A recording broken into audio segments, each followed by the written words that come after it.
Electric motors are round. Wheels are round. It's a pretty natural impulse to combine the two. No lesser automotive luminary than Dr. Ferdinand Porsche did it first, inventing the wheel hub motor in 1897. He mounted two of them to his front-driven battery-electric prototype loaner Porsche. 3 years later he invented the gas-electric hybrid by fitting 4 hub motors to his elaborate 4-ton mixed coach. The one tiny rub, those 14-horsepower motors weighed around 320 pounds each. Modern materials and engineering have enabled dramatic improvements.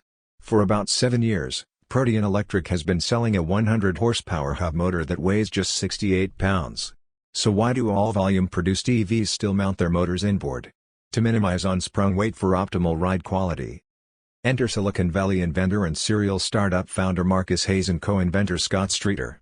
They wondered if it might be possible to develop a wheel and motor system that weighed no more than a conventional aluminum wheel.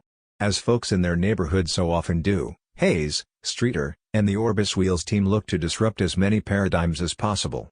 Without the gear reduction of a body-mounted motor, a hub motor needs high torque to act through the 1-foot lever arm from the hub to the contact patch. Wheels then need hefty structure to transmit these acceleration, braking, and cornering forces between the hub and the rim.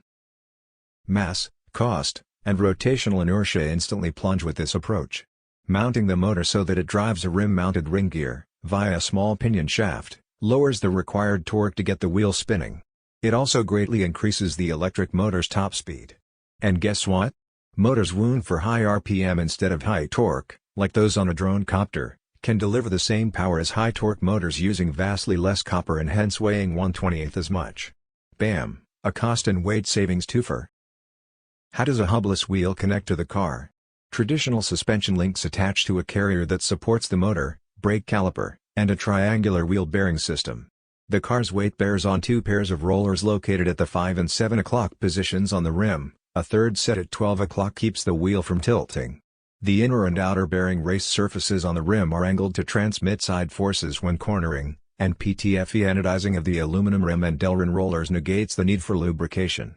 Hayes says his 9.5 by 20-inch prototype Civic Type R rear wheels, below, exhibit 1/5 the dynamic friction and 13% less rotational inertia than Honda's wheel.